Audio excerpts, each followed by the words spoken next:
कोई चंद किसान नहीं था। चंद किसान होता तो ये लाठी डंडे और पुलिस के बल पे किसानों को घर वापसी करवा देते। पूरे देश का किसान इस काले कानून के खिलाफ था। पूरे देश के किसान को नहीं समझा पाए क्योंकि वो चीज़ ही गलत थी। देश का हर वर्ग समझ रहा है कि सिर्फ जाति और धर्म के नाम पे वोट लेने का काम किया, विकास के नाम पे इन्होंने सिर्फ ठेंगा दिखाया है।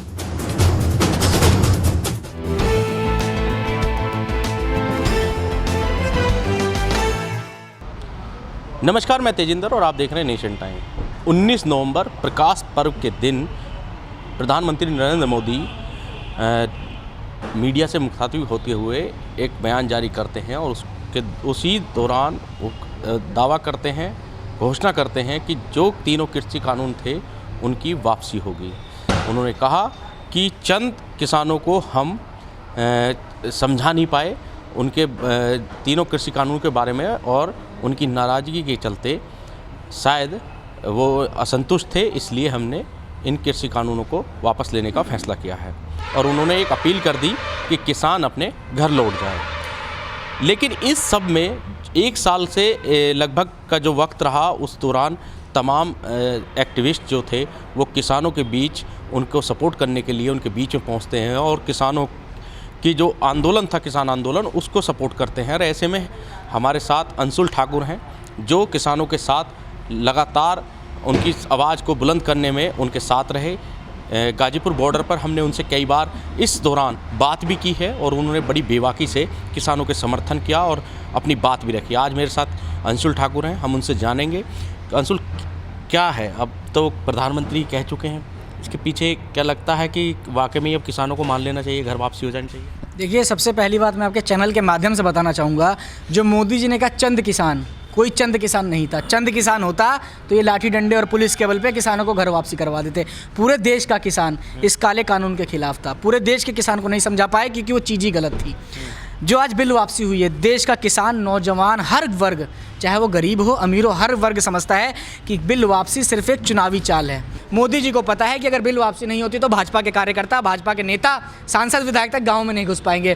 क्योंकि आपने देखा होगा भाजपा जिस तरीके से नारा दे रही है कि हम बूथ मजबूत करेंगे, किसानों ने लगातार जूथ मजबूत करने का काम किया है। इनके चौपर तक ज़मीन पर नहीं उतरने दिए जिसमें इनके मुख्यमंत्री घूमने का काम करते हैं। जो बिल है ये चुनावी चाल है, देश की जनता को पता है, प्रदेश की जनता को पता है। और अगर इन्हें लगता है कि बिल वापसी करने से किसान अपने घर लौट जाएंगे, ये गलतफहमी में है। जो किसानों की मांग थी वो शुरू से एमएसपी की मांग है। बिल किसानों ने मांगा नहीं था, बिल इन पर थोपा गया। बिल थोपा गया। बिल जो काला कानून था इन्होंने थोपने का काम किया। पूंजीपतियों के लिए कानून था जो पूंजीपतियों के लिए लाभदायक है। और असली बात तो यह है कि मोदी जी को खुद ही नहीं पता कि मोदी जी क्या कर रहे हैं। मोदी जी दिशा भ्रमित हो गए हैं। उन्हें नहीं पता कि बिल वापस करने से या बिल थोपने पे किसानों के प्रति जो वो क्रूरता दिखा रहे हैं तो उनके पार्टी के प्रति या उनके प्रति इसका क्या परिणाम आएगा। ये मोदी जी को 2022 के उत्तर प्रदेश के चुनाव में सबक सीखने को मिलेगा कि किसानों के प्रति अन्याय करना, किसानों को लाठी मारना, किसानों की हत्याएं करना। आज जो उस किसान आंदोलन में जो हमारे 700 से ज़्यादा किसान जिन्होंने अपनी शहादत दी है, जिनकी भाजपा सरकार और मोदी के एक फैसले ने हत्या करने का काम किया है, मोदी ने हत्या करने का काम किया है, क्या उनके परिवार को न्याय मिलेगा? आपको लगता है कि बिल वापस करने से जो हमारी शहादत है, किसानों की शहादत है, वो किसान भूलने का काम करेंगे?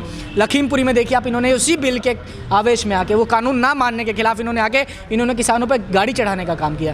तो आप ये बताइए कि किसान या देश का नौजवान छात्र किस तरीके से ये मोदी के समर्थन में जाएगा? अजय टैनी जो जिनके बेटे ने लखीमपुर खीरी में आरोप लगा कि गाड़ी चढ़ा दी किसानों के ऊपर, तो अगर किसानों का दर्द समझते हैं प्रधानमंत्री, तो जो वाजिब तौर पर जो मांग है अजय टैनी को बर्खास्त करने की मांग की जा रही है, उस पर कोई बयान अभी प्रधानमंत्री का नहीं आया है। और कह रहे हैं कि नाराज़ जो थे किसान, हमने केवल कुछ किसानों की नाराज़गी को हम दूर नहीं कर पाए। तो अगर इतना ही ध्यान था तो वो भी तो मांग कर रहे हैं। देखिए, आप कह रहे हैं आरोप लगा, आरोप नहीं लगा, वो आरोपी है। गाड़ी उसने चढ़ाई है, ये देश का बच्चा जानता है, पहली बात। दूसरी बात, आपने देखा होगा कल किसान आंदोलन था लखनऊ में जहाँ मंत्री है, अच्छा देश का दुर्भाग्य ही तो है कि जो देश का जो गृह मंत्री है वो तड़ीपार है। जो देश का गृह राज्य मंत्री है उस पर गैंगस्टर जैसे मुकदमे लग रहे हैं। वो देश की जनता को कहता है कि तुम सुधर जाओ, नहीं तो मैं तुम्हें सुधार देने का काम करूंगा, चाहे वो किसी भी लहजे में बात करें। आप बताइए किसी नेता को जो देश का गृह राज्य मंत्री है उसके लिए ऐसे शब्द शोभा देते हैं? जिस तरीके से पूरे देश को पता है इन्होंने किसानों की हत्या करने का काम किया है लखीमपुरी खीरी में, और भाजपा को पता है ये उसी प्रवृत्ति के लोग हैं, इसलिए इन्होंने इस्तीफा लेने का काम नहीं किया। जिस देश का जो गृह मंत्री जब तड़ीपार हो सकता है, जिस प्रदेश का मुख्यमंत्री जो मुकदमे जिसके ऊपर लगभग 49 मुकदमे जिसके ऊपर हुए हैं, जो अपना मुकदमा वापस लेने का काम करे, आपको लगता है कि वो अपने मंत्रियों से इस्तीफा लेने का काम करेगा? ये लोग बेहा हैं, ये लोकतांत्रिक हैं, ये संविधान की हत्या करने वाले लोग हैं। ये कभी ऐसा काम नहीं करेंगे जिससे आम जन को फ़ायदा हो।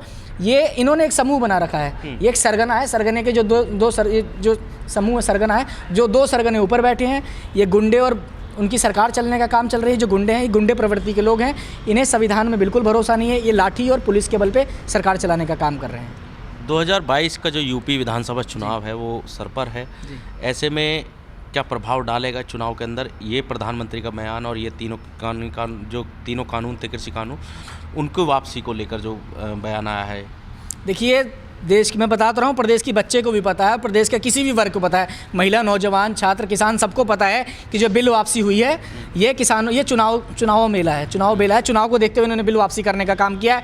लेकिन सिर्फ किसान परेशान नहीं है इनसे। आप ये बताइए कि छात्र, नौजवान लगातार, आप ग्रुप डी का एग्ज़ाम देख लो, आप SSC का एग्ज़ाम देख लो, 2017, 2019 की भर्तियाँ 2022 तक नहीं, 2021 तक नहीं, आपको किस आधार पर लगता है कि वोट देने का काम करेगा? मैं आपको ताज़ा घटना बता रहा हूँ, 2 दिन पहले की है। जौनपुर उत्तर प्रदेश का जिला है, जहाँ के एक परिवार के 3 बच्चियों ने ट्रेन से कट के अपनी जान दे दी। उनके घर में अनाज नहीं था खाने के लिए। बताइए, देश के ऐसे सूबेदार को जो हमारा मुख्यमंत्री बना बैठा है, इसको मुंह में कालिक पोत लेनी चाहिए। जिस प्रदेश की बच्चे रोटी की वजह से आत्महत्या करने का काम कर रहे हैं, ये बताइए किस तरीके से जनता इन्हें वोट देने का काम करेगी? और इन्हें शर्म नहीं आती? देश के इतने बड़े कुर्सी पे बैठे और देश को प्रदेश को चलाने का काम कर रहे हैं। मैं कहीं क्षेत्र में गया था, चुनावी सर्वे कर रहा था, उसी दौरान मेरी कुछ लोगों से बात हुई, तो उन्होंने कहा कि ये जो कृषि कानून है, वो भी किसान थे। मैंने उनसे बात की कृषि कानून को लेकर और उनकी नाराज़गी को लेकर, तो उन्होंने कहा कि भाई हमारी जो नाराज़गी है या हमारी जो बात है, ये तो मोदी कर रहा जो कुछ कर रहा, योगी जी तो हिंदुत्व के एजेंडे को लेकर चल रहे हैं। और ये जो है, मतलब उनकी नाराज़गी साफ तौर पर योगी जी से नहीं दिखाई दी और मोदी जी से वो नाराज़ दिखे। तो ये आपको लग रहा है कि अब जो एक बीजेपी के कार्यकर्ता हैं या संघ के जो लोग हैं, वो अभी शकूफा छोड़ेंगे प्रदेश के अंदर कि एक तरफ मोदी जी और एक तरफ योगी जी, तो वो शायद कहीं उनका प्लान जो है वो कामयाब हो जाएगा? देखिए, मैं इस पर आपसे 2 बात कहना चाहूँगा। सबसे पहले तो अगर आपने किसी किसान से पूछा होगा, तो अगर आप उसकी धोती उतार के देखते तो आपको खादी रंग दिखता। सबसे पहली बात, जो उत्तर प्रदेश में जो किसान जो कह रहे हैं कि हमारी लड़ाई मोदी से है, योगी से नहीं है, मैं आपको बताना चाहूँगा, जब किसान आंदोलन चल रहा था, जब पश्चिम उत्तर प्रदेश, बिहार के जब तमाम किसान उत्तर प्रदेश की बॉर्डर पार करके जब बॉर्डर पे जाने का काम कर रहे थे, दिल्ली के बॉर्डर पे, तो इसी योगी की पुलिस ने उन्होंने प्रताड़ित करने का काम किया, उनका ट्रैक्टर रोकने का काम किया, और जो किसान गाजीपुर बॉर्डर, टिकरी बॉर्डर, सिंधु बॉर्डर पहुँच गया, उसके परिवार को तंग करने का काम किया इसने। तो किसान को पता है कि जितना बड़ा जिम्मेदार मोदी है, उससे बहुत बड़ा जिम्मेदार योगी है। ये हमेशा छात्र, नौजवान और किसानों के खिलाफ रहा है। मैं आपको बताना चाहूँगा कि जिस तरीके से प्रदेश में नहीं, देश में ही इन्होंने देश को बांटने का काम किया है धर्म के नाम पे। इन्होंने 2014 में ऐसे अपनी सरकार बनाई, 2019 में सरकार बनाई, 2017 में सरकार बनाई। तो जो देश की जनता को पता है, देश की जनता को छला है इन लोगों ने धर्म के नाम पे।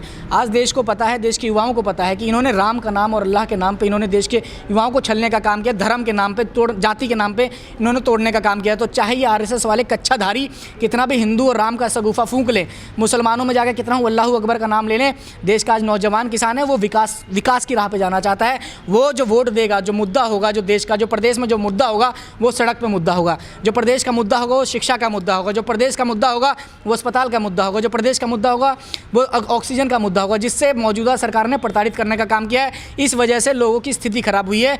और मैं आपके माध्यम से बताना चाहूँगा, अगर 2022 में उत्तर प्रदेश में इनकी सरकार आती है तो बाबा ऐसा राज कर देगा उत्तर प्रदेश में, भाजपा ऐसी राज कर देगी कि लोगों को रोटी मिल जाए और लोग रोटी को ही अपना विकास समझेंगे। देश का हर वर्ग समझ रहा है कि सिर्फ जाति और धर्म के नाम पर वोट लेने का काम किया, विकास के नाम पर इन्होंने सिर्फ ठेंगा दिखाया है। तो देश की जो जनता है इन्हें बिल्कुल वोट देने का काम नहीं करेगी, चाहे कितना भी बड़ा राम के मंदिर का लेने का काम कर, राम मंदिर का नाम लेने का काम करें, चाहे किसी मस्जिद का नाम लेने का काम करें, ना इन्हें कोई मुस्लिम वोट देगा, ना कोई हिंदू वोट देगा। अच्छा, कई जगह पर इनके नेता ही इनकी पोल खोल देते हैं। एक साक्षी महाराज इनके सांसद हैं, वो कह रहे हैं कि अभी तो एक कर दिया है, वापसी की बात कर दी है, लेकिन अगर हमारी सरकार बनेगी तो हम फिर इन्हें लागू कर देंगे। साहब, सबसे पहले तो महाराज नहीं है ये। आप महाराज किस, ये लोग बलात्कारी पुरुष हैं। आप इनके बारे में पढ़ेंगे तो कहीं ना कहीं इनके ऊपर कोई गैंगस्टर का केस लग रहा है, कहीं उनके ऊपर वसूली का केस लग रहा है, कहीं महिला को प्रताड़ित करने का अगर केस इनके लग रहा है। नाम में ही महाराज लिख दिया तो कोई महाराज, नाम इनके माँ बाप ने इनका नाम महाराज नहीं रखा, इनके भक्तों ने इनका नाम महाराज बना दिया। अच्छा। समझ रहे हैं? इनको किसने, कोई योगी बन जाता है। योगी कौन योगी होता है? योगी कुर्सी पे बैठने का काम करता है। योगी वो होता है जो सत्ता को छोड़ दे, जो विलासिता से अलग हो। ये लोग योगी बनते हैं कुर्सी पे बैठने के लिए, ये लोग महाराज बनते हैं राज भोगने के लिए। तो ये लोग महाराज नहीं है, ये कुछ भी कह दी, एक दूसरे के खिलाफ है। इन्हें पता है जो मोदी ने जो बिल वापसी की, मैंने क्या बोला कि मोदी जी खुद दिशा भ्रमित है। इन्हें पता नहीं कि बिल क्यों लेके आए और बिल क्यों वापस हो रही है। ऊपर से जो डंडा घुमाने वाला है वो कोई और ही है। इनके जो सरकार जाएगी, जब इन्हें पता चलेगा कि इनकी क्या क्या गलती है और जो पूंजीपति इन्हें चलाने का काम कर रहे हैं, वही इनके लिए सबसे ज़्यादा घातक साबित होंगे लोकतंत्र में। ठीक है, बहुत बहुत धन्यवाद।